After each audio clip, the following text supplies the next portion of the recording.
শখের সাজানো গোছানো সংসারটা আজ ভেঙে ফেলতে হচ্ছে। যদিও ভীষণ খারাপ লাগতেছে, তারপরও আল্লাহ যা করে ভালোর জন্যই করে। 2 দিন হলো আমরা সবকিছু গুছিয়ে নিচ্ছি। বাসা ছেড়ে দেওয়ার আগের দিন আলমারি থেকে সবকিছু বের করে নিচ্ছি সবকিছু গুছিয়ে নেওয়ার জন্য। চোখে পড়লো আমার শাশুড়ি আম্মুর বিয়ের শাড়ি, একদিন আমি এটা পরবো। আমরা বাসায় 3টা মেয়ে মানুষ, আমার শাশুড়ি আম্মু, আমি, আমার ননদিনী। মেয়েদের জামা কাপড় তো সচরাচর বেশি হয়, আর এত পরিমাণে জামা কাপড় আমাদের কোনো ব্যাগে করে নিয়ে যাওয়ার উপায় নাই, তাই সব জামা কাপড় এভাবে বেডশিটের মধ্যে নিয়ে গিট দেওয়া হচ্ছে। আগের যুগে মানুষ লাঠি লাগাই এরকম বোচকা বেঁধে নিয়ে চলে যেত যেখানে সেখানে। আমরাও এবার জামা কাপড় কাঁথা সবকিছু বেডশিটের মধ্যে নিয়ে বড় বড় বোচকা বানাচ্ছি। এখনো সব জামা কাপড় বাঁধাই হয়নি, তাতেই দেখো কত জামা কাপড় এখানে জড়ো হয়ে গেছে। 2 দিন হলো আমরা এগুলো কাজ করতেই ব্যস্ত। আমাদের মাছের অ্যাকুরিয়াম থেকে শুরু করে পাখির খাঁচা সবকিছুই নিয়ে যাব আমরা। এইটাই হচ্ছে এই বাসায় শেষ বিকাল, শেষ সন্ধ্যা পর্যন্ত ছাদেই ছিলাম, তারপর আবারও বাসায় এসে কাজকর্ম শুরু।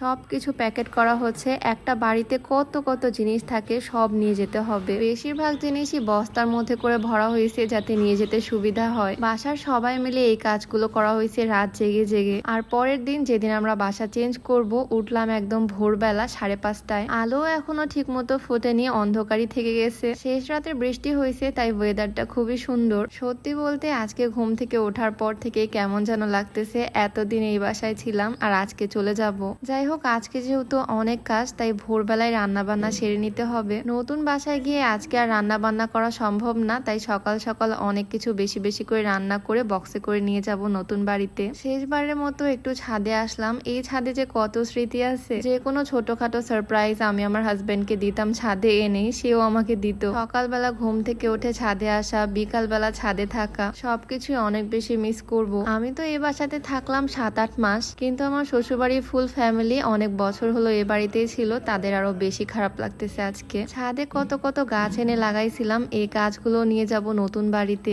সকালবেলা এই সুন্দর ওয়েদারে শেষবারের মতো ছাদ থেকে একটু ঘুরে আসলাম, আর দিন আবারও চলে আসলাম রান্নাঘরে। মুরগির মাংস রান্না হবে আজকে, হাঁসের মাংস রান্না হবে, যাতে আজকে সারাদিন আর কিছু রান্না করতে না হয়। সারাটা দিন আজকে প্রচুর প্রেসারের মধ্যে দিয়ে যাবে। শেষবারের মতো এই রান্নাঘরে রান্না বান্না করতেছি। এই রান্নাঘরে তোমরা আমার অনেক রান্নার ভিডিও দেখছো। আজকের ভিডিওটাই এই বাসায় শেষ ভিডিও, তারপর থেকে নতুন বাসার ভিডিও আসবে। এই বাসাটা আমরা ছাড়তাম না, খুবই সুন্দর এই বাড়িটা, কিন্তু এই বাড়িতে আমাদের বাইকটা রাখতে একটু প্রবলেম হয়। আর এখান থেকে আমরা যে বাড়িতে পার হচ্ছি সেটা একদম শহরের মাঝখানে। বাড়ির নিচেও অনেক বড় গ্যারেজ, মানে আল্লাহ যা করে ভালোর জন্যই করে। আজকে আমাদের ডোরা বেবিও কিন্তু সকাল সকাল উঠে পড়ছে, আর ও যা চিন্তা করতেছে বাসায় এগুলো হচ্ছে কি। ওকেও নতুন বাড়িতে নিয়ে যাব, আমাদের সুন্দর সুন্দর পাখিগুলোও যাবে নতুন বাসায়। নতুন বাসায় গিয়ে আবারও ওরা ঝগড়া করবে। আমাদের পাখি আর আমাদের বিড়াল না খুব ঝগড়া করে। এই বেলকুনিটা না আমাদের বেডরুমের সাথেই ছিল, মাঝে মাঝে এই বেলকুনিতে এসে দাঁড়ায় থাকতাম। তবে আজকেই শেষ। বেলকুনিতে একটা অ্যাকুরিয়ামও ছিল, সব মাছগুলোকে গামলার মধ্যে নিয়ে নেওয়া হয়েছে। নতুন বাড়িতে গিয়ে অ্যাকুরিয়ামটাকে আবারও এই মাছগুলো দিয়ে সুন্দর করে সাজাবো। সকাল সকাল আমার শাশুড়ি আম্মু ফ্রিজ থেকেও মাছ মাংস সবকিছু বের করতেছে, ফ্রিজটা পরিষ্কার করে নিয়ে যাবে। আর এদিকে আমার বেডরুমের পর্দা খোলা হচ্ছে। রুমের অবস্থা এখন একদম 12টা বেজে আছে, সবকিছু নিয়ে যাওয়া হবে। ব্যাগের মধ্যে মশলা, সবজি, হাঁড়ি পাতিল ভর্তি মাছ মাংস, বোচকায় করে জামা কাপড়, বস্তার মধ্যে বই খাতা, এভাবেই সবকিছু পার করা হচ্ছে। আসলে এই বাড়িটার উপর আমার একটা অন্যরকম মায়া হয়ে গেছে, কেন জানো? বিয়ের পর আমি এই বাড়িতে প্রথম আসছিলাম নতুন বউ হয়ে, আর এই বাড়িতে অনেক স্মৃতি জড়িয়ে আছে। জীবনে বেঁচে থাকলে আরো অনেক সুন্দর সুন্দর মোমেন্ট ক্রিয়েট হবে, বাট কিছু কিছু স্মৃতি থেকে যায় না। তবে জীবনে চলার পথে উন্নতি করতে গেলে কিছু কিছু মায়া তো ত্যাগ করতে হবে। আসলে বাড়ি পার করা বা বাড়ি চেঞ্জ করা বিষয়টা একদিক থেকে যেরকম কষ্টকর, আরেক দিক থেকে কিন্তু প্রচুর ঝামেলার। এইসব দেখে আমি ভাবতেছি যাদের ট্রান্সফারের জব বাংলাদেশের বিভিন্ন জায়গায় বিভিন্ন সময় পোস্টিং হয়, তারা ফুল ফ্যামিলি নিয়ে এত কষ্ট করে কিভাবে বারবার সংসার সাজায়। আমাদের তো কয়েকদিন লেগে গেল